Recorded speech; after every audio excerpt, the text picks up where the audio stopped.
I bring you good news from the United States. Within 1 month of taking office, President Obama secured $80 billion U.S. for renewable energy and green infrastructure.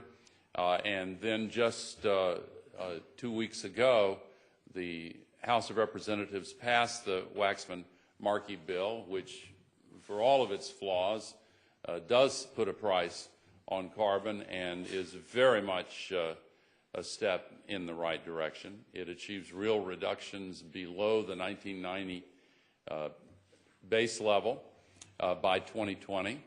And that is the threshold that many have said, including many in China, is the threshold that will dramatically increase the prospects for success.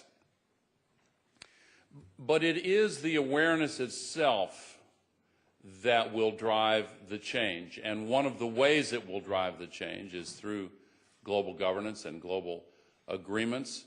But the many business leaders who have been present here are among those taking leadership in other ways.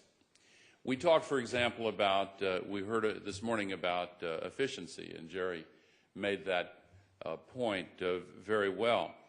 We waste so much energy that if we really put our minds to the implementation of a determined, focused, persistent, sustained effort to eliminate these wasteful practices, then we would not need the new power generation at anything like the levels that are now being discussed today. Take the average coal-fired electricity generating plant in the United States today. 30% efficient.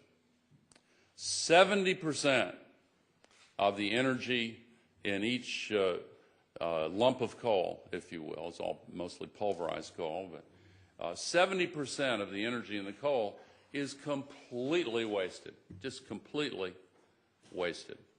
Some of you know Amory Lovin's analysis of the efficiency of the internal combustion engine and how 90% of the energy in the gasoline that moves a car from point A to point B is wasted. And when the analysis is further refined to focus on how much of that energy is used to transport the person inside the car from point A to point B, leaving aside the 4,000 pounds of metal that we take with us everywhere we go, then only 1% of the energy in the petrol is actually used for the purpose to which it is nominally put. If we put our minds to it, we could change that. There are some very simple steps that could be taken. We should avoid transforming energy from one form to another as much as we do. When natural gas is used to make electricity, and then the electricity is used to create heat in the stove, that's two transformations. And an enormous amount of that energy is lost. We heard about buildings today. You know, there are now some countries with forward-looking building codes that are requiring in the future zero carbon buildings. And it's not just a question of habits that grew up in an era of cheap energy that encouraged wastefulness. It is, again, a question of consciousness and awareness. Are we serious about addressing this or not?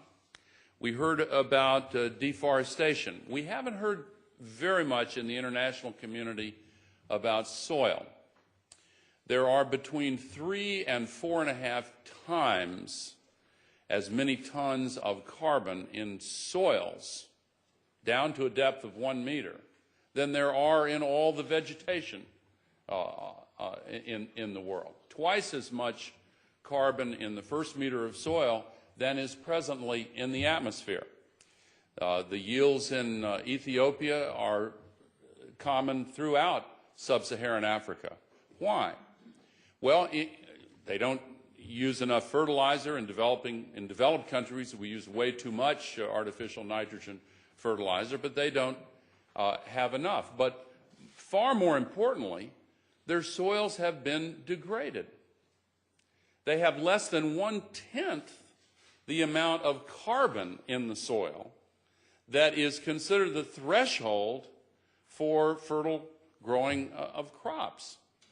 Now, it took almost 10 years to reach a conceptual framework that would marry the problem of deforestation to the problem of industrial emissions.